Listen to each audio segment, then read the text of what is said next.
जय हिंद मित्रों, आप सभी का एक बार फिर से बहुत बहुत स्वागत है। आज का यह वीडियो है पर्यावरण यानी कि एनवायरनमेंट का फास्ट रिवीजन वीडियो। यहाँ पर मैं आपको बोल करके जाना बताऊंगी और लिखा मैंने सिर्फ आपके नोट्स के हिसाब से है। अगर आप नोट्स बना रहे हैं तो उसके हिसाब से मैंने यहाँ पर लिखा है, तो वीडियो को ध्यान से सुनिए और साथ में देखिए। अगर आप सीटेट पेपर फर्स्ट या किसी भी पात्रता परीक्षा यानी शिक्षक पात्रता परीक्षा प्राइमरी लेवल की तैयारी कर रहे हैं, जैसे कि मध्य प्रदेश वर्ग 3 की तैयारी कर रहे हैं, तो उनके लिए ये बहुत ही इंपॉर्टेंट वीडियो है। चलिए स्टार्ट करते हैं। मैंने यहाँ पर पर्यावरण के जो टॉपिक्स हैं उनको कंप्लीट कवर करने का प्रयास किया है, तो आपको ये पढ़ने के बाद संभवतः और कुछ पढ़ने की आवश्यकता नहीं पड़ेगी। सबसे पहला टॉपिक है जंतु एवं पौधे यानी कि प्लांट्स एंड एनवायरनमेंट। सबसे पहले आता है कि जंतु और पौधे क्या है। तो देखो, सजीवों के लिए पादप जगत और जंतु जगत में विभाजित किया है। तो पादप जगत में आते हैं पौधे और जंतु जगत में आता है जंतु। ठीक है, तो सजीवों को दो वर्गों में बांटा है, पादप जगत और जंतु जगत। पादप में पौधे और जंतु में जंतु ही आते हैं। बट जो हिपटेकर थे, हिपटेकर ने सजीवों को 5 वर्गों में बांटा। किन्होंने बांटा है? हिपटेकर ने सजीवों को 5 वर्गों में बांटा। पहला वर्ग था इनका मोनेरा, जिसके अंतर्गत करते हैं जीवाणुओं का अध्ययन। मोनेरा में करते हैं जीवाणुओं का अध्ययन। वहीं दूसरा वर्ग है प्रोटिस्टा। प्रोटिस्टा में करते हैं अमीबा और पैरामीशियम, इन दोनों का अध्ययन यहाँ पर किया जाता है। तीसरा है कवक। कवक में मशरूम और फफूंद का अध्ययन किया जाता है। फिर उन्होंने चौथा भाग बांटा है सजीवों का पादप जगत, जिसमें किया जाता है पौधों का अध्ययन। और 5वां भाग बांटा है जंतु जगत, जिसमें करते हैं जंतुओं का अध्ययन। देखिए, वैसे मुख्यतः सजीवों को 2 वर्गों में बांटा, जंतु और पादप यानी कि जंतु और पौधे में। बट जो हिपटेकर थे, हिपटेकर ने यहाँ सजीवों को 5 वर्गों में बांट दिया, मोनेरा, प्रोटिस्टा, कवक, पादप और जंतु। तो ये भी इंपॉर्टेंट है कि आपसे पूछा जा सकता है कि मोनेरा जगत के अंतर्गत किनका अध्ययन किया जाता है। तो आपको पता होना चाहिए मोनेरा के अंतर्गत किया जाता है जीवाणुओं का अध्ययन। अब सबसे पहले हम पढ़ेंगे पौधे। तो पौधे के अंतर्गत हम पौधे के भाग पढ़ेंगे। पौधे से तो आप सभी परिचित हैं। पौधे क्या है? पर्यावरण और पारिस्थितिक तंत्र के लिए अति महत्वपूर्ण होते हैं, क्योंकि हमें खाना पीना जो है वो सभी कुछ पेड़ पौधों से ही प्राप्त होता है। तो पेड़ पौधों के बिना हमारा जीवन संभव नहीं, यानी कि सजीवों का जो जंतु है उनका जीवन संभव नहीं है पौधों के अभाव में। पौधे के भाग पढ़ेंगे। पौधे में सबसे पहले आती हैं जड़ें। तो क्या है जड़? ऐसा भाग होता है जड़ पौधे का जो जमीन के अंदर रहता है। जमीन के अंदर आपने देखी है जड़ें, तो जमीन के अंदर ही होती हैं और क्या करती हैं? पौधे को खड़ा रखती हैं। क्या करती हैं? पौधे को खड़ा रखती हैं और जमीन से खनिज लवण और जलों को अवशोषित करके तने में ये पहुंचाती हैं। जड़ें 2 प्रकार की होती हैं, ये इंपॉर्टेंट है। जड़ें 2 प्रकार की होती हैं। पहली होती है मूसला जड़ और दूसरी होती है झकड़ा जड़। अब देखिए, मूसला जड़ कैसी होती है कि एक मुख्य जड़ होती है। देखिए, ये जैसे जमीन है तो यहाँ से ये मूसला जड़ जो है ये एक मुख्य जड़ होती है और इसमें से कुछ छोटी छोटी ऐसी शाखाएं सी निकली रहेंगी, तो ये होती है मूसला जड़। जैसे कि मटर की, चना, मूली। आपने मूली देखा है? मूली एक सीधी होती है और उसमें छोटे छोटे से पतले पतले से रेसे निकले होते हैं, तो ऐसी होती है मूसला जड़। असल में जो मूली है वो क्या है? वो जड़ ही है एक प्रकार की, हम जड़ को खाते हैं। ठीक है, तो मूसला जड़ के लिए आप मूली का उदाहरण ध्यान रख सकते हैं। आपसे उदाहरण पूछा जा सकता है कि चना में किस प्रकार की जड़ पाई जाती है, मूसला जड़ या झकड़ा जड़, तो आपको ये चीज पता होना चाहिए। इसके बाद दूसरा है झकड़ा जड़। झकड़ा जड़ होती है गेहूं की घास की। देखिए, जैसे ये जमीन है तो इसमें कई जो छोटी छोटी शाखाएं के रूप में जड़ होती है वो कहलाती है झकड़ा जड़। जैसे आपने घास कभी निकाल के देखा हो अगर जमीन से, तो आप देखेंगे घास की जो जड़ है पतले पतले रेसे से होते हैं, बाल की तरह होते हैं। जैसे हमारे बाल हैं इस तरह इनकी जड़ होती है, तो ये कहलाती है झकड़ा जड़। झकड़ा जड़ होती है गेहूं की, घास की, मक्का, प्याज और इसके अतिरिक्त और भी जैसे लहसुन की होती है, गन्ना की होती है, वो होती है झकड़ा जड़। इसके बाद आता है तना। तो तना क्या होता है? ये जमीन के ऊपर ही होता है, मुख्यतः तो जमीन के ऊपर ही पाया जाता है। और क्या करता है ये तना? तना हरे रंग का भी हो सकता है, भूरे रंग का भी हो सकता है। और ये जो जड़, खनिज लवण और जड़ जो होती है वो जल और खनिज लवण जो तने को भेजती है, तो ये तना क्या करता है? पत्तियों तक इन जल और खनिज लवणों को भेज देता है। अब कुछ तने जो होते हैं जमीन के अंदर भी होते हैं, जैसे आलू। आलू क्या है? एक प्रकार का तना है, ठीक है, जड़ नहीं है। आलू जो है वो तना है और ये जमीन के अंदर पाया जाता है। इसी प्रकार अदरक भी क्या है, तना है जो कि जमीन के अंदर पाया जाता है और इस तने को हम खाते हैं। हमें ये भी पता होना चाहिए कि कौन सी जड़ें हम खाते हैं, कौन से तने हम खाते हैं। जैसे जड़ आ गया तो मूली खाई जाती है, गाजर खाई जाती है, ठीक है। ये हम सलजम हो गया, चुकंदर हो गया, ये क्या है, ये जड़ हैं जिनको हम खाते हैं। और तने में आ गया आलू और अदरक जिसको हम खाते हैं। इसके बाद अगला आता है पत्ती। तो पत्ती क्या करती है, पौधे की पत्तियां तनों और टहनियों के सहारे निकलती हैं। टहनियों में और तने में ये निकलती हैं, सभी को पता है। और पत्तियां हरे रंग की, मुख्यतः हरे रंग की होती हैं, पर किसी किसी पौधे में आपको लाल भी दिख जाएंगी, बैगनी भी दिख जाएंगी और पीले भी दिख जाएंगे। तो लाल जो अब पत्तियों का मुख्य कार्य क्या होता है, पत्तियां प्रकाश संश्लेषण से भोजन का निर्माण करती हैं। क्या करती हैं, प्रकाश संश्लेषण क्रिया करती हैं और भोजन का निर्माण करती हैं। अब देखिए सबसे अधिक प्रकाश संश्लेषण किस प्रकाश में होता है, तो लाल रंग के प्रकाश में सर्वाधिक प्रकाश संश्लेषण की यानी कि तीव्र क्रिया होती है। उसके बाद बैगनी रंग के प्रकाश में जो है प्रकाश संश्लेषण की क्रिया तीव्र होती है। जबकि वहीं देखा जाए हरे रंग के प्रकाश में प्रकाश संश्लेषण नहीं होता है, ठीक है। लाल रंग में सर्वाधिक प्रकाश संश्लेषण की क्रिया होती है, जबकि हरे रंग के प्रकाश में प्रकाश संश्लेषण क्रिया रुक जाती है।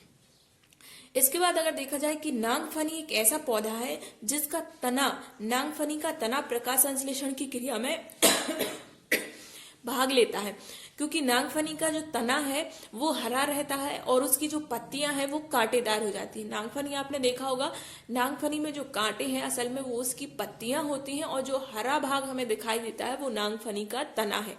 और नागफनी एक ऐसा पौधा है जिसका जो तना होता है वो प्रकाश संश्लेषण में भाग लेता है, क्योंकि पत्तियों में तो कुछ रहता नहीं, वो कांटेदार होती है। वहीं अगर एक चीज और बात करें कि नागफनी के कांटों में एक पक्षी होता है जो घोंसला बनाता है, तो वो होता है फाख्ता, इसको बोलते हैं फाख्ता, ठीक है। फाख्ता नामक पक्षी होता है जो नागफनी के कांटों में अपना घोंसला बनाता है। ये काफी छोटा पक्षी होता है और नागफनी के कांटों में अपना घोंसला बनाकर ये रहता है। इसके बाद आता है फूल। तो फूल पौधे का सबसे सुंदर भाग जो है वो माना जाता है फूल। इस चीज को ध्यान रखना, सबसे सुंदर भाग माना जाता है फूल। और फूल में भी कुछ भाग होते हैं जैसे कि बाह्यदल, पंखुड़ियां, स्त्री केसर और पुंकेसर, ये 4 भाग होते हैं फूल के। बाह्यदल जो आपको बाहर पत्तियों में आपको, पत्तियों के नीचे आपने देखा होगा फूल की जो आपको बौड़ी लगी दिखती है ना, वो कहलाती है बाह्यदल। फिर उसके बाद पंखुड़ियां, आपने रंग बिरंगी पत्तियां देखी है। स्त्री केसर और पुंकेसर ये आपको दिखाई देंगे, जैसे कि मान लो ये फूल है, इसमें इस प्रकार के कुछ आपको लगे दिखाई देंगे, तो ये कहलाते हैं पुंकेसर। और इनके नीचे जो होता है वो होता है स्त्री केसर। इसके बाद फूल क्या करते हैं, फूल की क्रिया से ही बीजों का निर्माण होता है और फूल के बाद ही क्या लगते हैं, फल लगते हैं। इसके बाद इम्पोर्टेंट है कि सबसे बड़ा फूल कौन सा है, तो सबसे बड़ा फूल जो है रफलेसिया है। सबसे बड़े फूल का नाम है रफलेसिया, ये काफी बड़ा होता है। इसके बाद और इसकी गंध बहुत ही खराब होती है, यानी कि सड़े हुए बॉडी, जो डेड बॉडी होती है उसकी तरह इसकी गंध आती है। तो इसको कई किलोमीटर दूर से इसकी गंध से लोग बहुत परेशान हो जाते हैं, पर कहने को ये सबसे बड़ा फूल है रफलेसिया। इसके बाद है सबसे छोटा फूल, तो सबसे छोटा फूल होता है बूल्फिया, सबसे छोटा फूल है बूल्फिया। अब फूलों की घाटी कहाँ पर स्थित है, तो फूलों की घाटी है चामोली, उत्तराखंड में स्थित, ठीक है। फूलों की घाटी चामोली में स्थित है और चामोली कहाँ स्थित है, चामोली है उत्तराखंड में स्थित। अब हम पढ़ेंगे पौधे के प्रकार। तो यहाँ पर पौधों को 4 प्रकारों में बांटा गया है। सबसे पहला है शाख, झाड़ी, वृक्ष और लताएं।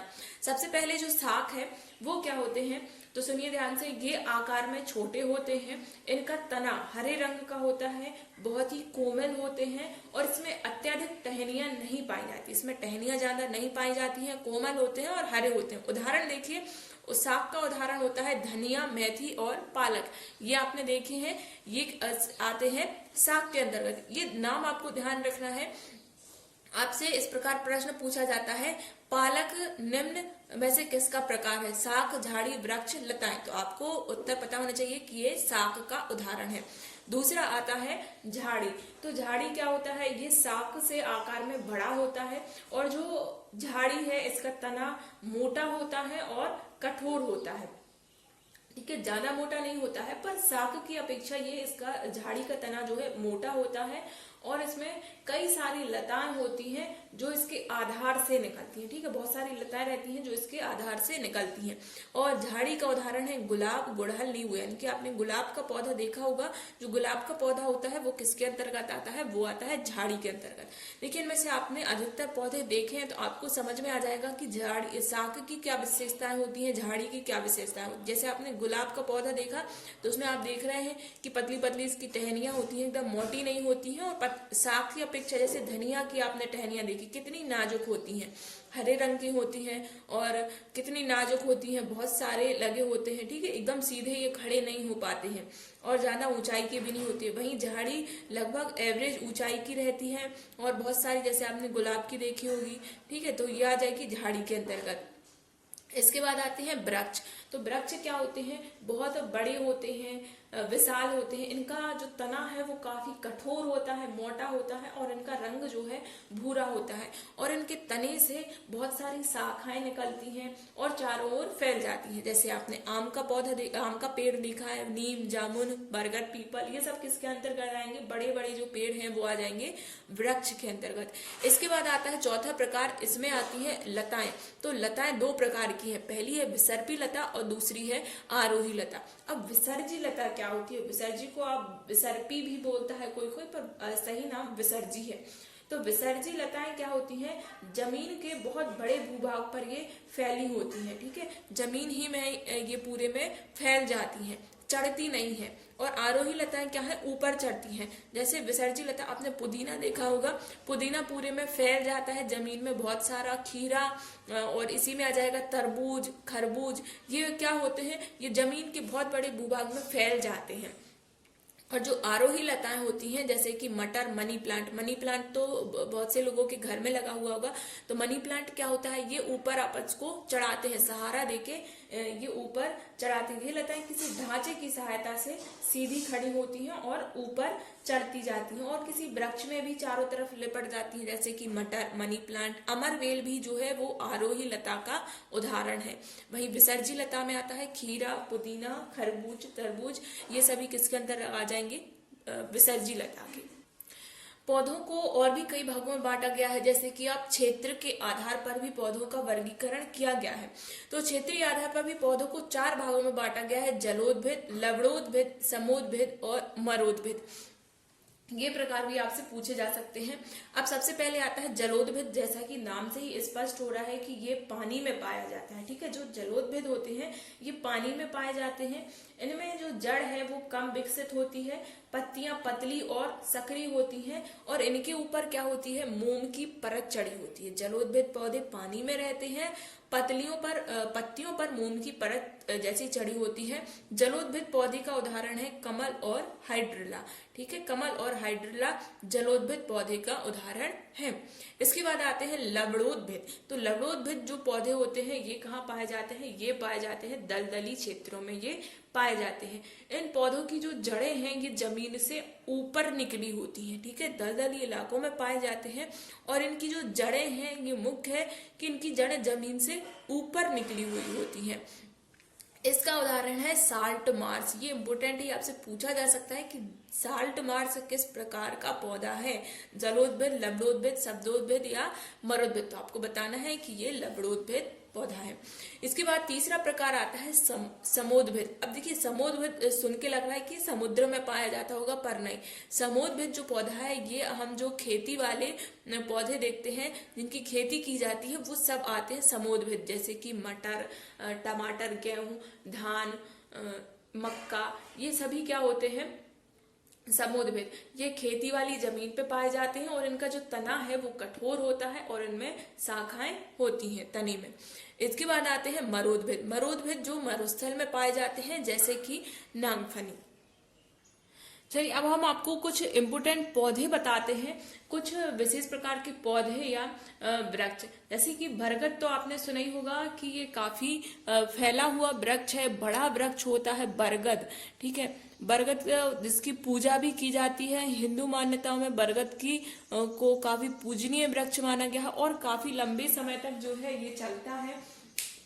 और इसमें की जो शाखाएं हैं वो आगे चढ़कर जड़ों का रूप ले लेती हैं। इसके बाद है क्रोटन। क्रोटन नाम का एक पौधा पाया जाता है जिसको फसलों के साथ बोया जाता है, और इसकी विशेषता यह है कि ये यह बताने में सक्षम है कि फसल को पानी की आवश्यकता कब है। इसकी जो जड़ें हैं अधिक नीचे तक नहीं जाती। जब ये मुरझाने लगता है तो ये पता चल जाता है कि फसल को सिंचाई की आवश्यकता है। इसके बाद है केला। तो देखिए, केला एक ऐसा वृक्ष है जिसके फल और फूल दोनों चीजें खाई जाती हैं। इसके बाद बहुत ही इम्पोर्टेंट है खेजड़ी। खेजड़ी क्या है, एक रेगिस्तान में पाया जाता है और इसको रेगिस्तान का कल्प वृक्ष बोला जाता है। ठीक है, क्या बोला जाता है इसको, खेजड़ी को रेगिस्तान का कल्प वृक्ष बोला जाता है, और इसको अधिक मात्रा में पानी की आवश्यकता नहीं होती है। और क्या होता है, इसकी जो फलियां हैं उसकी सब्जी बनती है, इसकी छाल की दवाई बनती है, और इसकी लकड़ी में कीड़े नहीं लगते, इसलिए ये बहुत ज्यादा जो है देखो, इसके फल को सांगरी बोला जाता है, इसके फूल को मीझर बोला जाता है, और जब इसका फल सूख जाता है तो उसको खोखा बोलते हैं, और जो कि क्या करता है, सूखे मेवे का काम करता है, और इसका व्यापारिक नाम कांडी है। देखो, खेजड़ी बहुत ही इम्पोर्टेंट, बहुत ही महत्वपूर्ण वृक्ष है, क्योंकि इसका हर भाग उपयोग में लाया जाता है। देखिए, सब्जी भी बनती है, दवाइयां भी बनती हैं, सूख गया तो सूखे मेवे भी बन गए, छाल भी है, और पानी भी इसको ज्यादा नहीं चाहिए, इसलिए इसको रेगिस्तान का कल्प वृक्ष बोला जाता है। वहीं एक पौधा और पाया जाता है रेगिस्तान में, इसको बोलते हैं रेगिस्तानी ओक। रेगिस्तानी ओक ये क्या करता है, इसमें ज्यादा पत्तियां नहीं होती हैं। ठीक है, इसमें ज्यादा पत्तियां नहीं होती, और इसकी जो जड़ें हैं ये काफी नीचे तक जाती हैं। तो निवासी क्या करते हैं, जब उनको पानी की जरूरत होती है तो इसके तने में पाइप डाल देते हैं और उससे पानी बाहर निकाल लेते हैं। ठीक है, जड़ें बहुत गहरी होती हैं और पानी में क्या होती हैं, थमी रहती हैं, और पानी भी भरा होता है इसके तने में, तो इसके तने से जो है पानी ले लेते हैं लोग बाग। इसके बाद घटपर्णी का नाम आपने सुना ही होगा। घटपर्णी एक कीट भक्षी पौधा है, कलश के आकार का होता है, और जब इसके ऊपर कीट आके बैठता है तो ये अपना ढक्कन बंद कर लेते हैं, यानी कि कीड़ों को खाने वाला एक पौधा है। पौधों का वर्गीकरण हमने अच्छे तरीके से पढ़ लिया, और अगर कुछ इम्पोर्टेंट होता है तो मैं आपको जब क्वेश्चन सॉल्व कराऊंगी तो उसमें मैं बीच बीच में आपको वो सब बताती जाऊंगी। अब हम पढ़ते हैं जंतुओं का वर्गीकरण।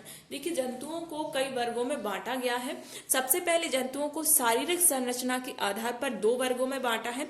पहला है कशेरुकी, दूसरा है अकशेरुकी। अब कशेरुकी क्या होते हैं, तो कशेरुकी ऐसे जंतु हैं जिनमें अस्थियां और उपास्थियों, ठीक है, उनका कंकाल पाया जाता है। जैसे हमारे अंदर कंकाल पाया जाता है हड्डियों का, वैसे ही गाय, भैंस, कुत्ता, इनके अंदर भी क्या होता है, कंकाल पाया जाता है, यानी कि जिनमें हड्डियां होती हैं वो कहलाते हैं कशेरुकी।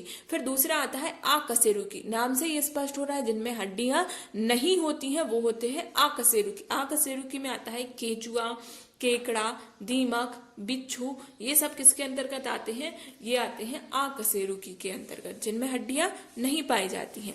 फिर अगला प्रकार है पोषण के आधार पर। तो देखिए, पोषण के आधार पर भी जीवों को 2 भागों में बांटा गया है, स्वपोषी, और स्वपोषी के लिए हम आत्मपोषी भी बोलते हैं, और दूसरा है परपोषी। देखिए, स्वपोषी जो स्वयं अपना भोजन बना लेते हैं वो कहलाते हैं स्वपोषी। जो दूसरों पर निर्भर नहीं होते, अपना भोजन खुद बना लेते हैं, खुद से ही निर्मित कर लेते हैं, वो कहलाते हैं स्वपोषी। जैसे कि युगलीना और क्लोरोप्लास्ट। ये पूछा जा सकता है कि युगलीना किस वर्ग का जंतु है, तो आपको बताना है कि यह स्वपोषी जंतु है। इसके बाद परपोषी। तो परपोषी में बाकी सभी जंतु आ जाते हैं, जैसे हम हैं, गाय, भैंस, कुत्ता, बिल्ली, सब है, क्योंकि हम दूसरे जीवों पर या पौधों पर निर्भर हैं अपने भोजन के लिए। तो बाकी सभी जो हैं वो सब आ जाते हैं परपोषी के अंतर्गत। सिर्फ स्वपोषी में युगलीना और क्लोरोप्लास्ट ही आते हैं। इसके बाद है कोशिका के आधार पर। ठीक है, कोशिका के आधार पर एक कोशिकीय और बहुकोशिकीय। अब एक कोशिकीय में आते हैं अमीबा और युगलीना। ठीक है, अमीबा और युगलीना, क्योंकि ये एक कोशिका से मिलकर बने होते हैं, अमीबा और यूग्लिना। बाकी बहुकोशिकीय में बाकी सभी जंतु आ जाते हैं। और स्पंज इसका मुख्य उदाहरण है। जब भी बहुकोशिकीय की बात होती है तो इसमें स्पंज का उदाहरण दिया जाता है। तो आपको स्पंज ध्यान रखना है। बहुकोशिकीय में बाकी सब आ जाते हैं और एक कोशिकीय में अमीबा और यूग्लिना, इनमें सिर्फ एक कोशिकाएं पाई जाती हैं। इसके बाद आते हैं प्रजनन के आधार पर। प्रजनन के आधार पर भी जीवों को दो वर्गों में बांटा गया है, अंडायुज और जरायुज। अंडायुज क्या होते हैं? वे जंतु हैं जो अंडा देते हैं, और जरायुज जो बच्चे पैदा करते हैं। अंडायुज कहलाते हैं छिपकली और मेंढक जो अंडा देने वाली, ठीक है, चिड़िया हो गई, कौवा, ये सब क्या करते हैं? अंडा देते हैं। तो ये होते हैं अंडायुज के अंतर्गत। जरायुज जो प्रजनन यानी कि बच्चे पैदा करते हैं, सीधे हाथी, गाय, कुत्ता, बिल्ली, ये सब आते हैं जरायुज के अंतर्गत। इसके बाद अगला वर्ग बांटा गया है वास स्थल के आधार पर। वास स्थल यानी कि जहां वो रहते हैं जंतु।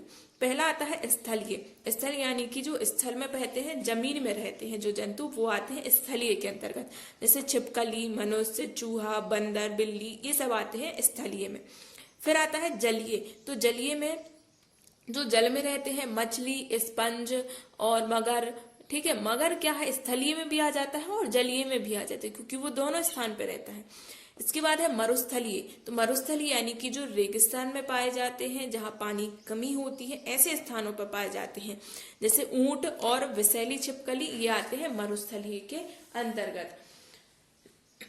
इसके बाद और भी कई वर्गों में बांटा गया है, जैसे कि स्तनधारी और वायवीय जंतु। स्तनधारी क्या होते हैं? जिनमें स्तनधारी और वायवीय जंतु होते हैं जो वायु में उड़ते हैं, जैसे कि पक्षी या ड्रोको इत्यादि। देखिए, अभी तक हमने जो पढ़े जंतुओं के प्रकार, वर्गीकरण, वो मुख्य था। इसके बाद और भी कई वर्गों में बांटा गया है, जैसे कि शाकाहारी जंतु। तो शाकाहारी आप जानते हैं कि जो सिर्फ पेड़ पौधे खाते हैं, ठीक है, जैसे कि हो गया घोड़ा, ऊंट इत्यादि, ठीक है। घोड़ा, ऊंट, गाय, भेड़, बकरी, ये आ जाते हैं शाकाहारी के अंतर्गत। जो सिर्फ पेड़ पौधे या पत्तियां खाते हैं, जैसे कि जिराफ भी हो गया, ठीक है, तो ये क्या करते हैं? पत्तियां खाते हैं, और इनके दांत जो होते हैं चौड़े और सपाट होते हैं, और जिसके कारण ये अपने चारे को या पत्तियों को आसानी से चबा पाते हैं। इसके बाद आता है मांसाहारी। मांसाहारी क्या होते हैं? जंतुओं को खाते हैं। केवल क्या करते हैं? जंतुओं को खाते हैं। और इनके दांत जो है नुकीले होते हैं, ताकि ये अपने खाद्य पदार्थ को आसानी से काट सके। अब मांसाहारी के अंतर्गत कौन आता है? शेर आता है, चीता आता है, लोमड़ी आती है, भेड़िया आता है। इसके बाद आता है सर्वाहारी। सर्वाहारी क्या है? जो पत्तियां भी खाते हैं और मांस भी खाते हैं। ये दोनों इसमें आ जाते हैं। कुत्ते, बिल्ली, मनुष्य, ये आते हैं सर्वाहारी के अंतर्गत। ये पत्तियां भी खाते हैं और जंतुओं को भी खाते हैं। इनके दांत जो होते हैं चौड़े होते हैं, सपाट होते हैं, और नुकीले और लंबे दोनों प्रकार के यहाँ पर दांत इनके होते हैं। इसके आधार पर इसके बाद अगर हम बात करें जंतुओं में गति के आधार पर, ठीक है, गति के आधार पर भी जंतुओं को बांटा गया है। देखिए, कई प्रकार के जंतु हैं जो मुख्य थे, वो मैंने आपको पूरे उदाहरण देकर बता दिए हैं। देखिए, यहाँ पर गति के आधार पर अगर कहें, चलने वाले जंतु होते हैं। चलने वाले जंतु कौन कौन से होते हैं? मनुष्य, शेर, कुत्ता, ठीक है, ये चलते हैं क्योंकि इनके पैर होते हैं और चलते हैं। इसके बाद आते हैं रेंगने वाले जंतु। तो रेंगने वाले जंतु कौन कौन से हो जाते हैं? रेंगने वाले होते हैं केंचुआ, सांप, जिनके पैर नहीं होते हैं और ये रेंगते हैं, आपने देखा ही होगा। इसके बाद आते हैं उड़ने वाले। उड़ने वाले जंतु आपने देखा होगा, पक्षी जो हवा में उड़ते हैं, जिनके पास पंख होते हैं, और ये कुछ पक्षी ऐसे भी होते हैं जो उड़ नहीं पाते हैं पर तेज भागते हैं। उनके पास पंख होते हैं पर वो उड़ नहीं पाते। जैसे कि आपने देखा होगा शुतुरमुर्ग है, और एक एमू नाम का पक्षी भी होता है जो उड़ तो नहीं पाता है पर तेज गति से ये भाग लेते हैं। ऐसे उल्लू है। उल्लू एक ऐसा पक्षी है जो अपनी गर्दन जो है पीछे तक घुमा लेता है, उसकी 360 डिग्री जो है गर्दन उसकी घूम जाती है। इसके बाद कुछ आते हैं तैरने वाले जंतु। तैरने वाले जंतु क्या आते हैं? जैसे कि मछलियां हैं, मगर है, हंस है, बतख है, मेंढक है। मेंढक फुदकने वाले में आ जाएगा, पर उनको तैरने वाले जंतुओं में ही रखा जाएगा। इसके बाद कुछ ऐसे भी होते हैं जो चल भी लेते, जैसे कि फॉर एग्जांपल आप देखेंगे कॉकरोच। कॉकरोच क्या है, कॉकरोच चल भी लेता है, ठीक है, कॉकरोच चल भी लेगा और उड़ भी लेता है, ठीक है, चढ़ भी लेता है, उड़ भी लेता है, और चढ़ने यानी कि जैसे दीवार पे चढ़ता है तो चढ़ने का काम भी वो करता है। देखो अब चलने और उड़ने में पक्षी तो चल भी लेते हैं और उड़ भी लेते हैं, पर पक्षी क्या ज्यादा चलते नहीं है, उड़ते अधिक। पर कॉकरोच क्या उतना ही चलता भी है तेज गति से और उड़ता भी, इसके साथ साथ वो दीवारों पे चढ़ भी जाता है छिपकली की तरह। अब यहाँ पे हम पढ़ रहे हैं जंतु और उनके सांस लेने वाला अंग। तो जंतु देखिए, जंतु में जो मेंढक है वो कहाँ से सांस लेता है, फेफड़े और त्वचा से। वहीं जो केचुआ है वो सांस लेता है त्वचा से, और इसकी जो त्वचा है वो कैसी होती है, आर्द्र एवं चिकनी होती है। वहीं अगर मक्खी और कॉकरोच की बात करें तो कॉकरोच जो होता है वो वातक सांस लेता है, यानी कि हैकिया से सांस, हैकिया जिसको बोलते हैं, ठीक है, वातक सांस लेता है। मनुष्य, शेर, सांप, पक्षी ये लेते हैं फेफड़े से सांस, इसकी गति को क्या बोलते हैं, फुफ्फुस।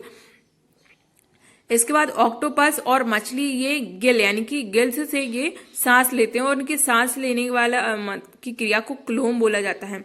वहीं व्हेल और डॉल्फिन कहें तो व्हेल और डॉल्फिन जो है फेफड़े और नासाद्वार से या वात छिद्र से ये सांस लेते हैं। यहाँ पर देखिए अब कुछ जीव हैं और उनके बच्चों को क्या बोला जाता है वो यहाँ पर बताया जा रहा है। जैसे कि भालू है तो उसके बच्चों को शावक बोलते हैं, तितली के बच्चे को कैटरपिलर, वहीं कौआ के बच्चे को चूजा बोलते हैं, और मेंढक के बच्चे को ट्रेडपोल बोलते हैं। ये इंपॉर्टेंट है कि मेंढक के बच्चे को ट्रेडपोल बोला जाता है। वहीं बाज का बच्चा जो है इयास कहलाता है, कंगारू का बच्चा जोई कहलाता है, कपी यानी कि बंदर का बच्चा ही कहलाता है, पेंगुइन चूजा कहलाता है, खरगोश के बच्चे को बन्नी बोला जाता है, ये चीज ध्यान रखना है। भेड़ के बच्चे को मेमना और याक के बच्चे को बछिया बोला जाता है। वहीं जो जेबरा होता है उसके बच्चे को बछड़ा या बछिया बोला जाता है। शेर के बच्चे को शावक, वहीं चमगादड़, कुत्ता और सार्क यहाँ पिल्ला और पिल्ली बोला जाता है। इसके बाद बंदर के बच्चे को शिशु, और जो है पक्षी हैं, जितने भी पक्षी हैं उनके बच्चों को चूजा बोला जाता है, और ऊंट, हाथी, जिराफ और घोड़ा इनके बच्चे को बछड़ा या बछिया यहाँ पर बोला जाता है। यहाँ पर बताया जा रहा है पक्षी और उनके जो महत्वपूर्ण लक्षण हैं। जैसे कि जो मजबूत दृष्टि वाले पक्षी होते हैं उनमें आता है नाम चील, बाघ और गिद्ध का। वहीं अगर बात करें गर्दन घुमाने वाले पक्षी तो वो होते हैं उल्लू और मिनाह। वहीं घोंसले वाले पक्षी जो होते हैं, सामान्य घोंसला जो बनाते हैं वो बुलबुल बनाती है घास और झाड़ियों से। वहीं जो मुलायम घोंसले की बात करें तो ये बनाता है रोबिन। ये इसका जो घोंसला होता है घास, मुलायम पंख, जड़ और ऊन, कपास से ये बनाया जाता है। इसके बाद घोंसला मुलायम और कठोर जो दोनों ही प्रकार के घोंसले बनाते हैं वो है कौवा। कौवा क्या है, ताड़ एवं लकड़ी से ये अपना घोंसला ऊंचाई पे बनाता है, जबकि कोयल क्या करती है, अपने अंडे को कौवे के घोंसले में रखाती है। ये कहानी भी आपने सुनी होगी। और दर्जी चिड़िया ये घोंसले को सिलती है, बहुत ही छोटी सी होती है और ये अपने घोंसले को सिल करके बनाती है। सोन चिड़िया, इनका घोंसला लटका हुआ होता है।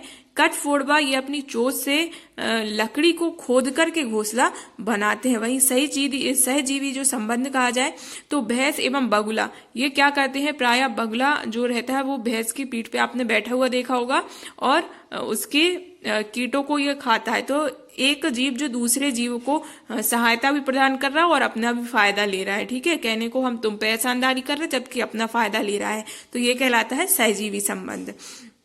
इसके बाद आते हैं सर्वाहारी। तो सर्वाहारी पक्षी जो है मोर है और ये भारत का राष्ट्रीय पक्षी भी है। ना उड़ने वाले पक्षी की बात करें तो इसमें आती है पेंगुइन। पेंगुइन क्या करती है, ये पानी में तैरती है, कहने के लिए ये पक्षी है पर पानी में तैरती है और अंडे देती है और बर्फीले इलाकों में पेंगुइन के झुंड पाए जाते हैं।